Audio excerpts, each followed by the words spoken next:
Why are fandom spaces so important? I look a little bit chopped right now. It's fine. So we're talking about fan fiction, AO3. We're not talking about Wattpad. No offense to the Wattpad girlies.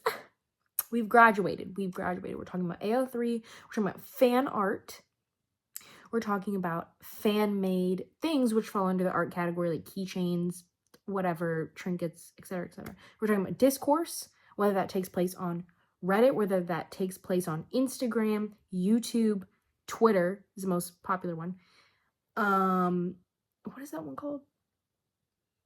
Tumblr, a classic, an original, whether that's fanfiction.net, whether it's the sort of ancient text, whatever, okay? The reason why these should not be overlooked or placed into sort of like a gay category, because people use that as an insult, or a frivolous thing that teenage girls do. The reason why it should be respected by people is because it is the only area, or one of the only areas, that has to do with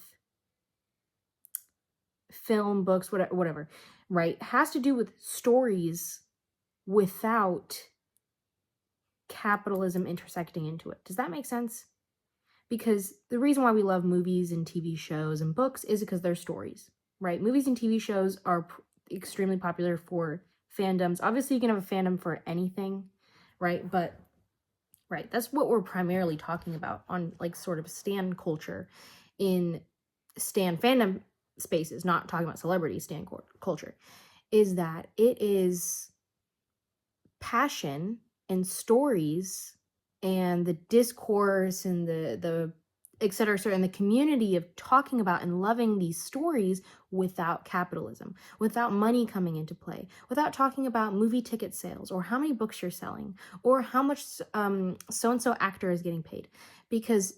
And that is why, obviously you can't sort of monetize fan fiction and whatnot because you get sued, right? But the reason why money shouldn't come to play, unless of course you're selling something yourself on Etsy or whatever, is because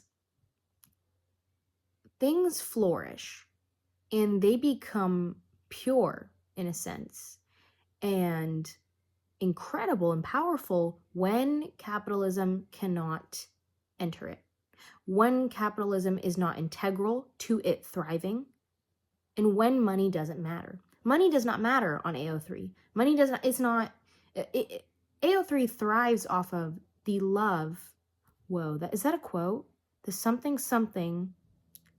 Oh, I'm thinking of James Baldwin. The world runs off of the love and something of a very few people. I'll put it in here.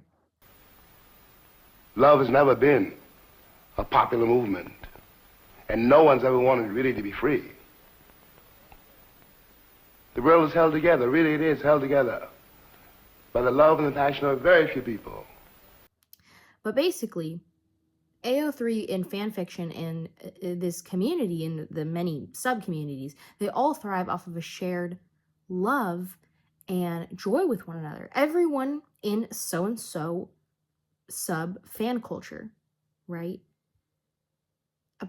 loves so deeply this specific form of media, these specific characters, this specific ship, right? It is a space where people are allowed to, where their imaginations and their creativity is encouraged and completely necessary.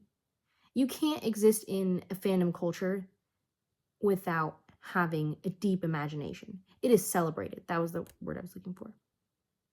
It's one of the only spaces where your imagination is completely celebrated and it will not be hindered. Like, let's say you're a writer. Every writer should have an imagination, right?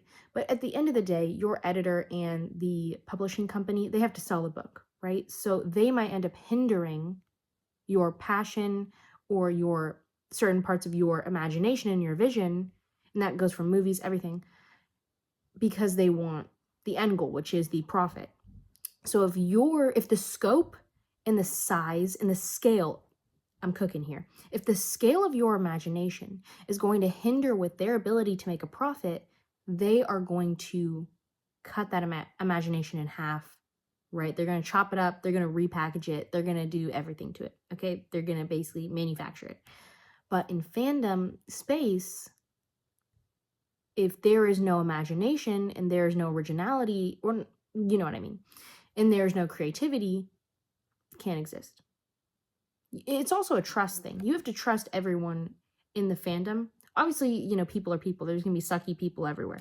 But it's a trust. It's so communal. It's so communal. It's like having a garden in your neighborhood. And great analogy. Garden is a great analogy for everything. It's like having a garden in your neighborhood. And everybody in the neighborhood is contributing to that garden because they love not only the community, but let's say in theory, they love the food that they're producing, right? Which is just in lieu of Stranger Things or whatever the fandom thing is, right? So everyone is watering, everyone is planting new seeds. That's what people do in fandom culture. And as a result of everyone's passion and hard work, you get fan art, fan fiction, etc., etc. Okay? And fandoms are so powerful that they can even influence the writer's room. They're so powerful that they influence the culture. The Beatles girls. See what I'm saying? Fandoms do influence the culture. They are the culture, right? Let's remember that. The arts in general, not even having to do with fandoms, influence the culture. Right? So let's put some respect on the name. Do you have burning questions running through your mind? Do you want to know the answers about the universe, time, love, or the trivialities of pop culture? Well, you've come to the right place. The Thought Bunny is an entity, a space, a girl. The Thought Bunny has an answer to all of your biggest questions. So ask away.